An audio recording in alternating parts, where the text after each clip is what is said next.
Hey viewers and viewresses, my name is General Red Strategist and welcome back to Sir You're Being Hunted, episode 398. Episode 400 of course is closing in on us, and as always just going to start the episode, this podcast style video, with basically just the usual announcement about the Q&A that I'm hoping to do for that part. So in the meantime, if you hadn't already heard, episode 400, hoping to do the Q&A. Please, if you're interested, do leave some questions for myself and Phil. It can be about anything you want, ladies and gentlemen.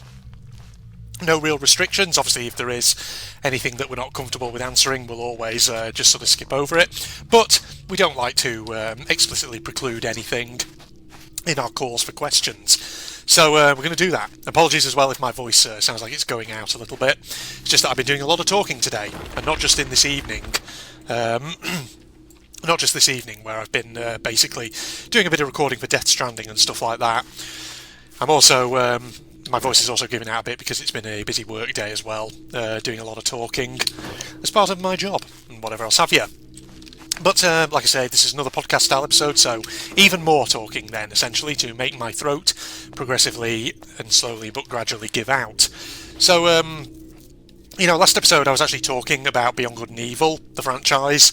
I was talking a bit about Beyond Good and Evil 2 and the original BG&E, stuff like this.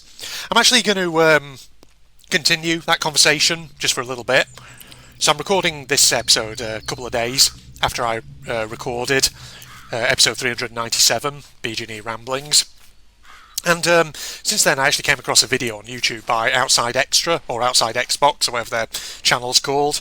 I've mentioned them before here on the Sir You're Being Hunted series. They're the channel where basically it was an episode where I was like, oh yeah, I found this channel. I was talking about it, then Phil later said to me, Red, it's not a new channel. It's been around for ages. How are you only just discovering it? And I was like, oh shit. Well, that just shows how, not up to date I am with channels on YouTube and whatever else have you. But I'm getting besides the point here. The main sort of point is, I saw a video that they actually done, which is like 8 things which we know are going to be in BG&E 2. It was quite interesting, just to hear about some of the plans that Ubisoft actually does have for that game. Because the thing is, I'm not going to lie, some of the stuff they have does sound pretty ambitious, or the stuff that they're intending to implement into Beyond Good and Evil 2. And on the one hand, yay for ambition and all that.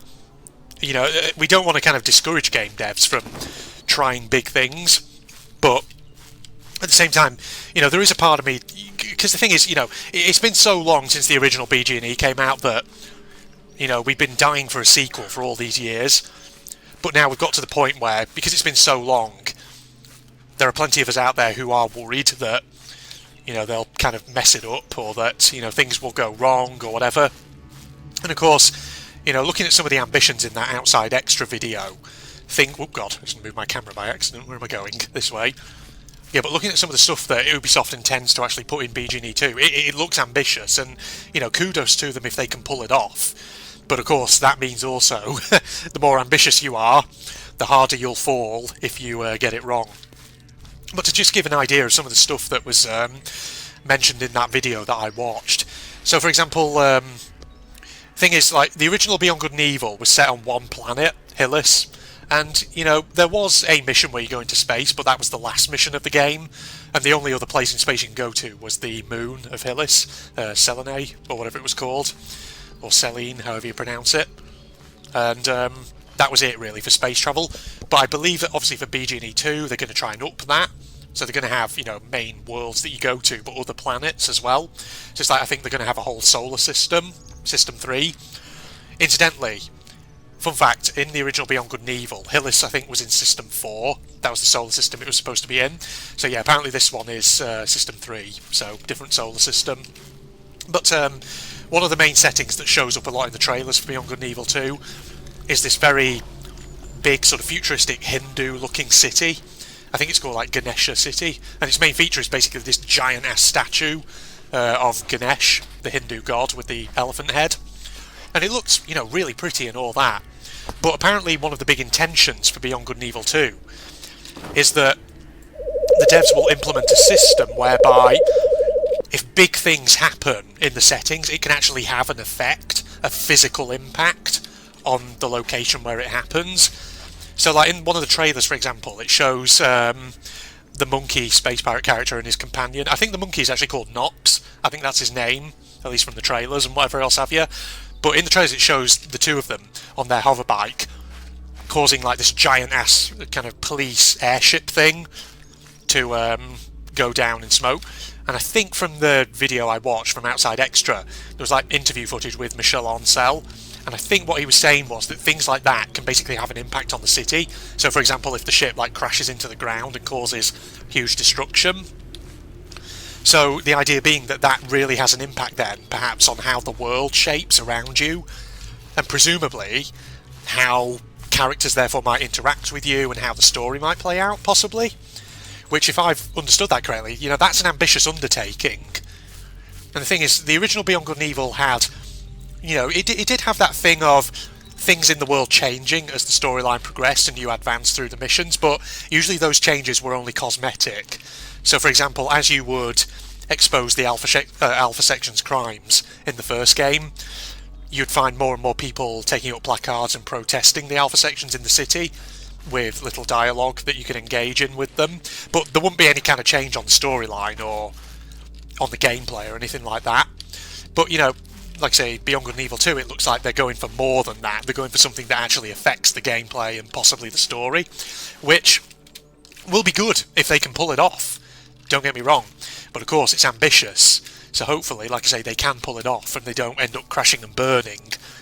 But yeah, I've been rewatching the BG&E 2 trailers again on YouTube, and you know, even though it does look like I said in the previous episode, even though it does look like they're taking the game in a bit of a, you know, different direction to the first one, I am interested. I am curious to see how it will ultimately turn out, and I would be interested in buying it.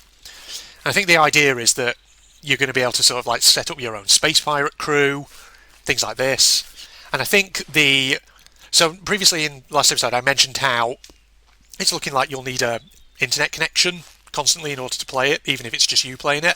But I think basically what it means is it's going to be sort of designed with co-op in mind, so you and buddies can sort of play and create your own space pirate team.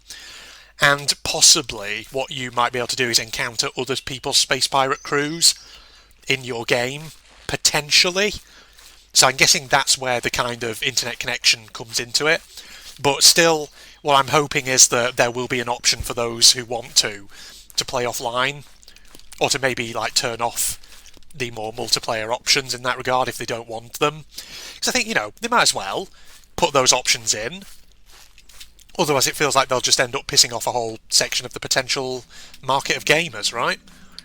Yeah, okay, I'm just sort of running around blindly here. But, you know, I'm just chattering away. So yeah, that was just my thoughts in BG&E 2. Just thought I'd give an update, ladies and gents. So I thought it sounded quite interesting and whatever else have you. But you know, actually, BG&E 2 is not the only thing I actually wanted to talk about in this podcast-style episode. There's actually been some news on the Danganronpa front as well. Nothing major, but something interesting nonetheless. Basically, as of when I record this, it is, you know, I'm just going to date the video, it's the 15th of June. It's an evening, and a few hours back I sort of noticed quite a few videos coming out from Danganronpa YouTubers, basically talking about how there's been an announcement for an anniversary edition of Danganronpa called Danganronpa Decadence, which apparently is going to be a package consisting of the 3 mainline games, so Danganronpa Trigger Happy Havoc, Danganronpa 2 Goodbye Despair, and Danganronpa V3 Killing Harmony. Plus, it's going to include a 4th spin-off game called Danganronpa S, Ultimate Summer Camp, something like that, which is not going to be a mainline Danganronpa game. So, if you've watched my Danganronpa V3 playthrough here on my channel, you may, of course, have watched the final couple of episodes, where I showcased a little bit of V3's Ultimate Talent Development Plan, that sort of board game type mode in Danganronpa V3. Apparently, Danganronpa S Ultimate Summer Camp is basically going to be an expanded version of that, except it's going to feature even more characters. It's going to have the characters from Trigger Happy Havoc, DR2, V3, and Ultra Despair Girls in it. So basically, it's Ultimate Talent Development Plan, except it's much more expanded, and it's apparently going to be set on Jabberwock Island, which was the setting for DR2. And so essentially, it's going to be about, you know, developing and levelling up your characters, your favourites, and all that. And so it looks really fun. And also I just wanted to mention it because it gives me an excuse to use a fan servicey thumbnail, basically. So, as you can imagine, because it's on Jabok Island, the tropical islands, that means there's probably going to be a lot of beachy fan service and all that. Beach, swimsuit and all that, you know, swimsuit fan service. And you know what? To avoid people saying that I'm being clickbaity, I'll flash the image up on the screen right about here as well. That way you can't complain that it's clickbait, ladies and gents. Definitely not. But hey, you know, just a lot of interesting news. Having said that, I do think the Danganronpa Decadence thing, I think it's possibly going to be Nintendo Switch exclusive. I've not heard of any plans to bring it to PC, so it might not be something necessarily that I'm going to cover here on the channel if and when it comes out. But who knows? Maybe at a point sort of a few years from now, later down the line, maybe it will get ported to PC. You never know. But, you know, just two pieces of news right there in gaming and all that, ladies and gentlemen. Thought you might be interested to know. BG&E 2, bit of detail on that, which I thought was interesting, and Danganronpa S, Ultimate Summer Camp, or, you know, the Danganronpa Decadence, as it technically is called. So, you know, for all you Danganronpa fans, might be something of interest to you. But, you know, if you've not watched my Danganronpa playthroughs here on YouTube, definitely do. They're good games, really, really good. Danganronpa is one of those franchises which, ever since I started playing it, it's probably shot up into my kind of grouping of top favourite games that I've ever played. Alright, let me just go to another island and I'll just jump cut here as I do and resume conversation once we get over to the east. Okay, here on the east now. So, as I was saying, you know, Danganronpa, great series. It's definitely probably in my sort of list of top favourite franchises now that I've ever played. It was so worth it. So if you haven't seen those series, definitely go and have a look. Having said that, you know, there's a lot of other potential sort of Danganronpa content out there that I would actually be willing to do. Because it's one of those series, you know, which is just so interesting. There's so much you could talk about in relation to it. And, you know, I have done other forms of Danganronpa content here on the channel. So, you know, there was that Danganronpa Dead End demo that I played a while back. So apparently, at some point this month, there is the intention that the fan team that is developing Danganronpa Dead End, they are going to release an updated version of the demo that has voice acting. I don't know if I've mentioned that before. I don't know if I mentioned it here on So You're Being Hunted or elsewhere, but I'll reiterate it. Basically, you know, if and when that demo comes out, even though obviously it'll probably be the same trial and all that, I'd be definitely interested in giving that a whirl, just to hear the voice acting, because it'll be amazing, you know. And the thing is, there's all kinds of what are called Danganronpas out there. Not necessarily fan-made games, but things like fan-made web series here on YouTube by various teams. They all look interesting. So, you know, maybe that will be good for content. Or indeed just other ideas for Danganronpa content, which I think would be really, really good. Because I'd love to do more of it. Danganronpa is such a great franchise, it's well worth watching. And I'm not saying this just to try and motivate Phil to get back to watching it. Though he should, if he's watching this video. Get cracking on with it, Phil, and all that. Because it's a great series with plenty of plot twists and whatever else have you. So why the hell not? But yeah, there you go. Some thoughts on that matter, ladies and gentlemen. Let me just go and get this device piece off over here, then I think we'll look to perhaps start wrapping up the old episode and all that. Get my revolver out. Got plenty of bullets in this bad boy. So yeah, in the meantime, of course, keep making sure you look to leave some questions for the Q&A at episode 400 and all that. God, they've got so much shotgun ammo now. This is great. Maybe I should be using some of this. You know, this is just turning into another playthrough, this podcast-style series of episodes, but it's good. It's good. It's goody gumdrops and all that. Okay, well, tell you what. I think we've been recording for a decent amount of time there, so I'll probably wrap this episode up here, and I'll, if necessary off camera, I'll just go back to the jetty and save. So yeah, hope you all enjoyed this episode, ladies and gentlemen. Let me know in the comments. Are you excited for BG&E 2? Have you been keeping yourself up to date on it and all that? I mean, obviously there's no estimated release date yet on BG&E 2. Still a while off, probably.